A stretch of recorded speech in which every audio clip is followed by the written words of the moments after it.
Hello lovely folks, this is just a quick update video for you today to let you know that the first instalment in the How to Make a Simple Viking Age Tunic or Dress is filmed and being edited now. Secondly, to say an absolutely massive thank you to my coffee donors.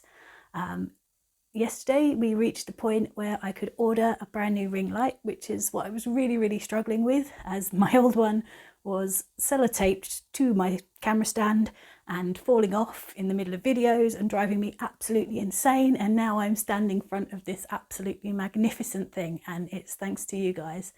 And I'm really looking forwards to seeing what this new ring light can do. I'm going to be having a play with it over the next few weeks with my filming to see what I can do with it, because it's a fantastic bit of kit and I'm so excited. So thank you all so much. Happy dance, happy dance, happy dance. I'll pop the screen names of the people who've donated up here. Thank you so much. It is so appreciated, and I'm really excited to see where the video making goes from here. So yay! Have a fabulous day, everybody. I'll get that new video out to you as soon as possible. Be lovely to each other, and I will see you really soon. Bye.